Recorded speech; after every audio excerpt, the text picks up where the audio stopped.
The first thing I remember is the sound of her crying. Not wailing, not screaming, just this quiet broken cry, drifting across the water. That's when I knew the stories were true. Akampene wasn't just a punishment, it was a curse. My name is Mugisha, and I am the only one left to tell this story. I was 16 when it happened, living in Kashungyera, a village just a short walk from the shores of Lake Bunyonyi. Back then, everyone whispered about Akampene, the small island where pregnant girls were abandoned to die. No one dared to visit it, not even the fishermen who knew every corner of the lake. The elders said the spirits of the dead girls stayed there, angry and hungry. I thought it was just talk to scare children. I didn't believe in ghosts. Not until that night. It was my cousin Nagasha who disappeared first. She was only 17, just a year older than me, but she had been hiding a terrible secret. She was pregnant. Her belly was small, but you couldn't hide something like that forever in a village as small as ours. One night, men came to our home. They didn't knock or call out. They just barged in and dragged Nagasha out of her bed. She screamed and begged, but it didn't matter. No one fought for her, not even my parents. That was the way it was. If you broke the rules, you were no longer family. They took her to the shore and left her on a canoe with nothing but her thin dress and a gourd of water.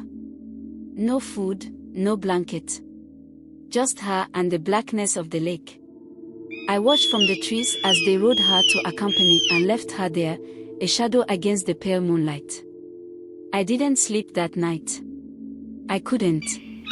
All I could think about was Nagasha, alone on that island. The next morning, I stole a canoe and rowed toward Akampene. I don't know why. Maybe I wanted to bring her back. Maybe I just wanted to say goodbye. When I reached the island, the first thing I noticed was how quiet it was. Too quiet. There were no birds, no insects, just the sound of the water lapping against the rocks. And then I saw her. Nagasha was sitting on the shore, but she wasn't alone. At first, I thought there were other girls with her. But as I got closer, I realized something was wrong. The figures around her were pale and thin, their eyes hollow and dark. They didn't move like people. I called out to her, but she didn't respond. She just stared at the water, her face blank. When I stepped onto the island, I felt it, a chill that went straight through my bones, even though the sun was shining. Nagasha, I said, my voice shaking. It's me, Mugisha. I've come to take you home. She turned to look at me then, and I will never forget her face. Her eyes were empty, and her skin was gray, like she was already dead. You shouldn't have come here, she whispered. Her voice didn't sound like hers. It was low and rough, like something else was speaking through her. The pale figures around her started to move, their heads turning toward me. Their faces.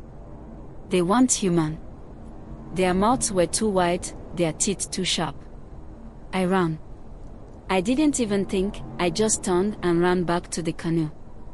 As I pushed off from the shore, I heard them behind me, splashing in the water. But when I looked back, there was nothing there. Just the still surface of the lake. I don't know how I made it back to the village.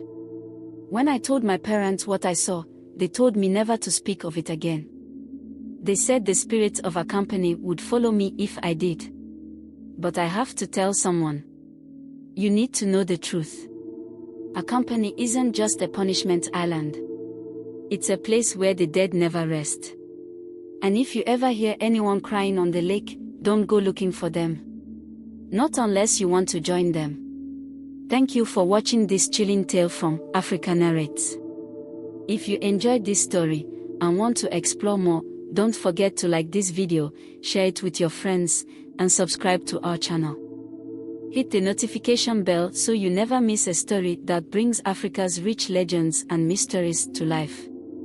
Until next time, stay curious and stay brave.